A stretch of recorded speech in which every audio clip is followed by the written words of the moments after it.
North Korea का क्रूर तानाशाह किम जोंग उन, जो साउथ कोरिया को दुत्कारता है, अमेरिका को सरेआम धमकाता है, जापान को डराता है और चीन को आंख दिखाता है। इनकी न्यूक्लियर ताकत से रूस भी डरता है और पाकिस्तान तो नॉर्थ कोरिया की उंगली पर नाचता है। लेकिन क्या आपने कभी सोचा है कि नॉर्थ कोरिया ने कभी भारत से टकराने की हिम्मत क्यों नहीं की? क्यों वहां के तानाशाह किम जोंग उन आज तक कभी भारत के खिलाफ आंख उठाकर भी नहीं देख पाते? हालांकि भारत तो नॉर्थ कोरिया के दुश्मन यानी जापान और साउथ कोरिया का अच्छा दोस्त है, फिर भी कभी नॉर्थ कोरिया भारत के साथ दुश्मनी मोलने की कोशिश क्यों नहीं करता? आइए जानते हैं।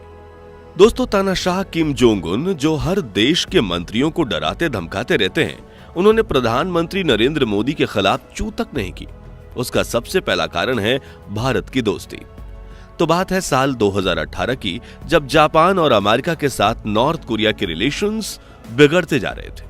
तब गुस्से में आकर तानाशाह किम जोंग उन ने अपनी न्यूक्लियर मिसाइल्स का मुंह अमेरिका और जापान की तरफ खोल कर रखा था और दोनों देशों को साफ साफ कह दिया था कि अगर मेरी हटेगी तो दुर्घटना घटेगी। उस वक्त दुनिया भर के बाकी देशों की तरह अमेरिका भारत पर भी दबाव बना रहा था कि तुम नॉर्थ कोरिया के साथ अपनी दोस्ती से हाथ वापस खींच लो। यह बहुत नाजुक दौर था। पूरी दुनिया में उत्तर कोरिया की थू थू हो रही थी और हर देश नॉर्थ कोरिया के साथ खड़े रहने से घबरा रहा था। इन मुश्किल हालातों में भी भारत ने नॉर्थ कोरिया के सामने दोस्ती का हाथ बढ़ाया था और उसी साल भारत से तत्कालीन विदेश मंत्री वीके सिंह उत्तर कोरिया के दौरे पर गए थे, जहां उनका बड़ी धूमधाम से स्वागत किया गया, क्योंकि 20 साल के बाद भारत का कोई मंत्री नॉर्थ कोरिया के दौरे पर गया था और तानाशाह किम जोंग उन समझ गए कि भारत ने एक बार फिर दुनिया के कहने पर हमसे नाता नहीं तोड़ा। हालांकि फिर नॉर्थ कोरिया और अमेरिका के बीच पीस टॉक्स हुए और तीसरे विश्व युद्ध की चिंगारी ने आग नहीं पकड़ी। हालांकि नॉर्थ कोरिया यह समझ चुका था कि भारत अमेरिका का भी दोस्त रहेगा और जापान का भी, लेकिन अगर हम उसे उंगली नहीं करेंगे तो वो हमसे भी दुश्मनी नहीं करेगा। आपको बता दें कि साल 1998 में पोखरण में न्यूक्लियर टेस्टिंग के बाद भारत ने नो फर्स्ट यूज पॉलिसी अपना ली थी, यानी हम भविष्य में किसी के साथ सामने से जंग का ऐलान नहीं करेंगे, लेकिन अगर किसी ने जंग छेड़ दी तो उसे चींटी की तरह मसल कर रख देंगे। इसी वजह से तानाशाह किम जोंग उन ने भारत के साथ अपने संबंधों को और अच्छे बनाने की कोशिश शुरू कर दी। लेकिन भारत और उत्तर कोरिया के फॉरेन रिलेशंस की शुरुआत तब हुई, तो आपको बता दें कि साल 1970 में भारत ने पहली बार जब नॉर्थ कोरिया की तरफ दोस्ती का हाथ बढ़ाया था, लेकिन ये संबंध सिर्फ व्यापार तक ही सीमित थे। मगर साल 1998 में जब अटल जी की सरकार थी, तब ब्रॉडकास्ट मिनिस्टर मुख्तार अब्बास नकवी को नॉर्थ कोरिया का फिल्म फेस्टिवल अटेंड करने भेजा गया, जिसके 2 साल बाद 2001 में भारत ने नॉर्थ कोरिया को $1 मिलियन की आर्थिक मदद भी की। 2002 में वहां खाने की कमी को पूरा करने के लिए अनाज भी भेजा था। फिर 2004 में भूख और अकाल से मर रहे नॉर्थ कोरिया के वासियों के लिए भारत ने 2000 टन अनाज भेजा था। इसके अलावा भारत लगातार नॉर्थ कोरिया की मेडिकल हेल्प भी करता आया है। इसी वजह से भारत के दुश्मन चीन और पाकिस्तान का दोस्त होने के बावजूद नॉर्थ कोरिया भारत से पंगा नहीं लेता।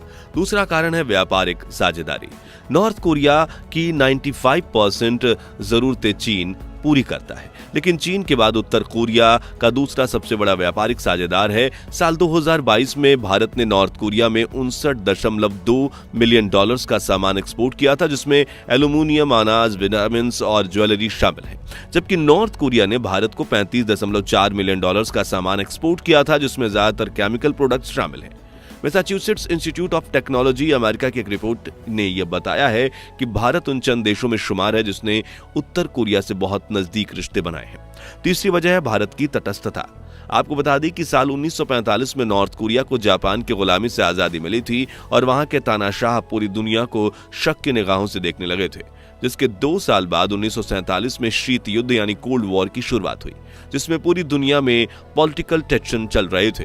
मगर उस दौरान भी भारत गुटनिरपेक्ष रहा था और अपने उत्तर कोरिया सहित उन देशों के साथ संपर्क रखने में कोई भी हिचकिचाहट नहीं दिखाई जिन्हें पश्चिमी दुनिया में समस्या वाले देशों के तौर पर माना जाता था। इसलिए नॉर्थ कोरिया के तानाशाह का भारत के साथ एक इमोशनल कनेक्शन जुड़ा हुआ है। आपको बता दें कि उत्तर कोरिया भले ही अनाज के दाने दाने के लिए तरस रहा हो, लेकिन उसने खुद की न्यूक्लियर पावर को काफी बढ़ा दिया है।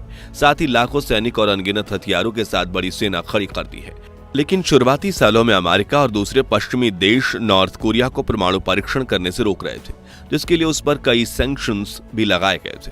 तभी भारत ने कहा था कि उत्तर कोरिया एक आजाद देश है और यूनाइटेड नेशंस का हिस्सा है, इसलिए हम मानते हैं कि किसी भी देश को न्यूक्लियर पावर बनने का पूरा हक है, बशर्ते कि परमाणु हथियारों का वह बेजा इस्तेमाल न करे। हालांकि नॉर्थ कोरिया की परमाणु प्रसार नीति के भारत खिलाफ है और ग्लोबल लेवल पर इसके लिए चिंता भी जता चुका है। आपको बता दें कि करीब साल 2006 में जब किम जोंग ने अंतर्राष्ट्रीय बिरादरी को दरकिनार करते हुए पहला परमाणु परीक्षण किया था, तभी से यूएस ने उत्तर कोरिया पर कड़े प्रतिबंध लगा दिए थे।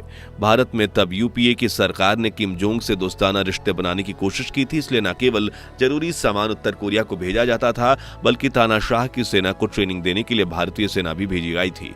लेकिन जब भारत को पता चला कि नॉर्थ कोरिया जरूरत से ज्यादा न्यूक्लियर हथियारों का संग्रह कर रहा है और वो चोरी छिपे पाकिस्तान के साथ न्यूक्लियर तकनीक की लेन देन करता है, तब से भारत ने उत्तर कोरिया के साथ सैन्य संबंध तोड़ दिए। साथ ही दक्षिण कोरिया के साथ साथ अपनी नजदीकियां बढ़ाना शुरू कर दिया, जो देखते हुए किम जोंग उन का पारा चढ़ गया। लेकिन वो भारत के खिलाफ आंख उठाकर भी नहीं देख सके, क्योंकि भारत नॉर्थ कोरिया की काफी मदद कर चुका है और भविष्य में भी भारत की दोस्ती की जरूरत न सिर्फ उत्तर कोरिया बल्कि पूरी दुनिया को पड़ने वाली है। इसलिए तो पूरी दुनिया में हमारे देश का नाम का डंका बज रहा है। दोस्तों, हमने ये तो समझ लिया कि नॉर्थ कोरिया और इंडिया के फॉरेन रिलेशंस अच्छे हैं, लेकिन एक सांप को पालना भारत के लिए सही साबित होगा या गलत, क्योंकि नॉर्थ कोरिया पाकिस्तान और चीन का सबसे अच्छा दोस्त है और ये दोनों ही देश भारत के दुश्मन हैं। तो इसे लेकर कुछ विशेषज्ञों का कहना है कि अगर उस सांप का मदारी अच्छे से पालन पोषण करे तो वो डसेगा नहीं, बल्कि बीन पर नाचेगा। ऐसे में भारत के लिए भी नॉर्थ कोरिया के साथ रिश्ते बनाए रखना काफी ज्यादा मायने रखता है, ताकि भविष्य में युद्ध की स्थिति बने तो नॉर्थ कोरिया भारत के खिलाफ खड़ा होने से पहले 10 बार सोचे। इसके अलावा उत्तर कोरिया प्राकृतिक संसाधनों से समृद्ध देश है, जहां कोयला, बॉक्साइट और अन्य खनिज पदार्थ प्रचुर मात्रा में पाए जाते हैं। ऐसे में भारत का इसका फायदा मिलना चाहिए। वहीं उत्तर कोरिया से संबंधों को सुधारने का मतलब है पाकिस्तान को अलग थलग करना, क्योंकि जब दोनों देशों में चुनने की बारी आएगी तो उत्तर कोरिया पाकिस्तान की जगह भारत को ही चुनेगा, क्योंकि वो जानता है कि भारत के साथ रूस जैसे मजबूत देश खड़े हैं और आज के समय में दुनिया का हर देश भारत की सुनता है। ऐसे में ग्लोबल लेवल पर वेस्टर्न देशों से बातचीत करने के लिए भारत ही नॉर्थ कोरिया का आखिरी सहारा है।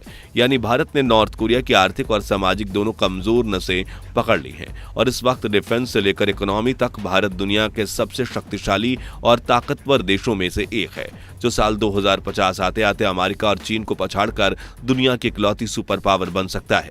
इस वजह से नॉर्थ कोरिया कभी भारत के खिलाफ आंख उठाकर देखने की हिम्मत नहीं करेगा। तो दोस्तों, इस तरह दुनिया के सभी ताकतवर देश भारत का सम्मान करते हैं और दुश्मन हमारी तरफ आंख उठाकर भी नहीं देख पाते।